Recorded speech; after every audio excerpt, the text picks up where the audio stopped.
Hey guys, Chet at ChetNicely.com, and the video I'm about to show you is something that I find kind of crazy, and it started out as a joke, and a lot of people have seen my Skype menu when we do teleconferences or when we do webinars or when we do conferences on Skype,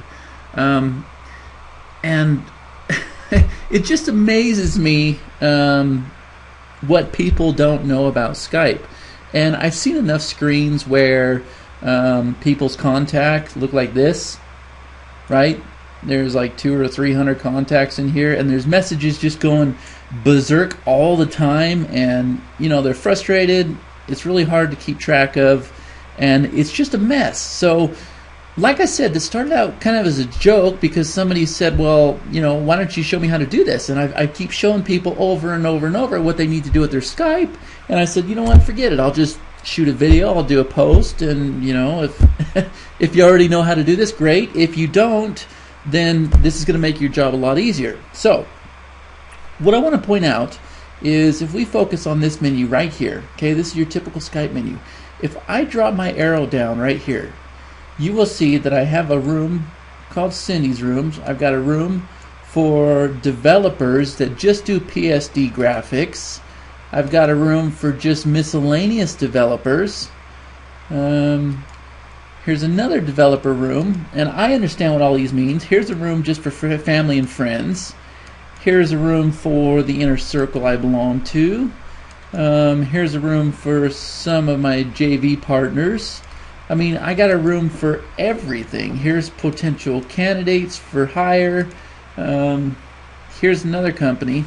And these rooms are very easy to create, and they help you stay organized.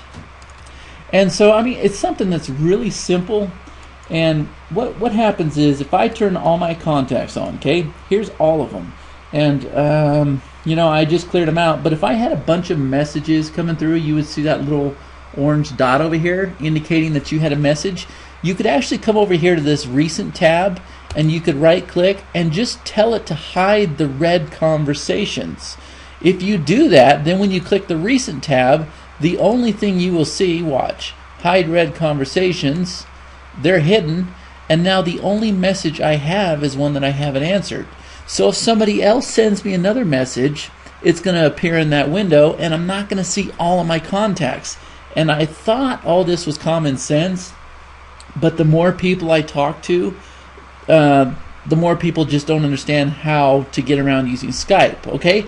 So what you need to do is go up to your contacts, actually, under your contacts, and see this thing here called Contact Categories. Just go ahead and go down here and create a new category, okay? Maybe you want one for your work. Maybe you want one for family. Maybe you want one for your business. You can create as many categories as you want. And then as you add a contact, just right click on that contact and add the category. And you can put them in any categories. So then if this guy here is under business, if I go over here and I choose business, then guess what? He's going to appear under business. Pretty simple, right? So if I'm focused on just my developers, which happens a lot, then I'll just turn on my developer room and I'll just sit here, and that's what I'll have open. I won't have all contacts open, but if at any given time I want to go in here and I want to find my contact, look at there, I just typed the name. But it's still selected for this one category, if that makes sense. Alright, so there's the first part. Create yourself categories and categorize everybody you have. And here's another little sneaky trick. And if you do a lot of programming like I do, if you do a lot of outsourcing with like Odesk, Elance, you guys can get away with this for a couple times, and then you're going to get busted because it is clearly against their rules. But I do it anyways, and I plead stupid, and I beg for forgiveness afterwards, and it seems to have worked pretty well. When you create a new job post, okay, Elance, Odesk, Guru, whatever, put your Skype name in there. I've done this I don't know how many times. Odesk is pretty fast. They catch on to this pretty quick. But Elance, I do this all the time. Guru, I've done it a couple times. They've warned me once, but Odesk came out and flat out suspended my projects one weekend, but it's okay. Because what happens is, at the drop of a mouse, if I need somebody to convert a PSD, I got it. right here in my Skype. I can contact any one of these people. I don't have to worry about placing a project. I don't have to worry about bidding. I pay them on PayPal. It works out great, right? Or if I need a plugin developed, right? I go right here. All these guys came off Odesk, they came off Elance, and some of them are now full-time programmers for me, but you'll see it's that easy, okay? So if you post a project for, like I did here, PSD to HTML or WordPress conversion, then go and create yourself a category, PSD to HTML. And all the people that apply for that job, once they contact you on Skype, put them underneath that category. It can't get any easier, and then you have developers 24 hours a day, 7 days a week, holidays, weekends, whatever. They're here. Okay? That's the first tip. Now, let me show you something else that I thought was kind of cool.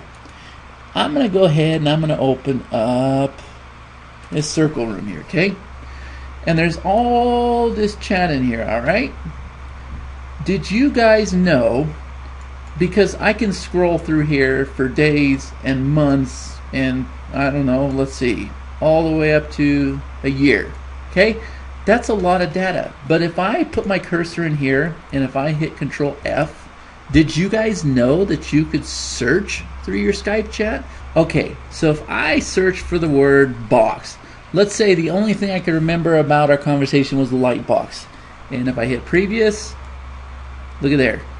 It tries, but no light box. People say to me all the time, do you remember what the link was for this product? Do you remember where the URL was? Do you remember what file it was?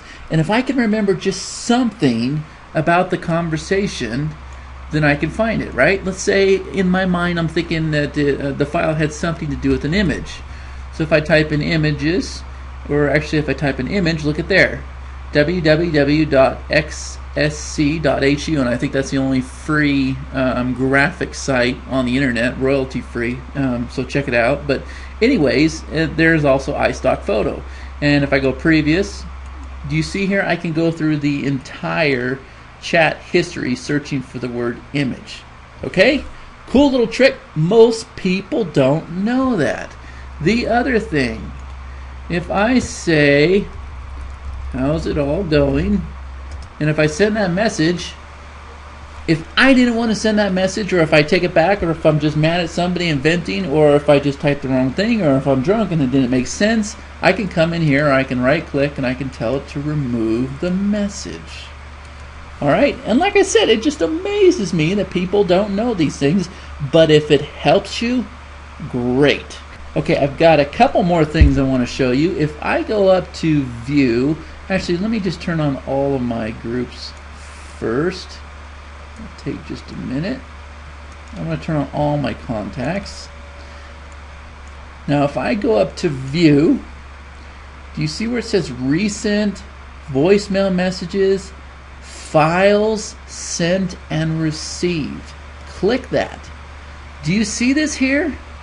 These are files that you've sent and received. If it's got an up, then those are files that you sent. And then if we can find one with a down, these are files that you've received.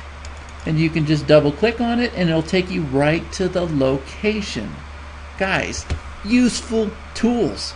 And it just amazes me how many people don't know that they're here. Another thing that I want to show you is if you come back to your menu and go to Tools and come down to Options.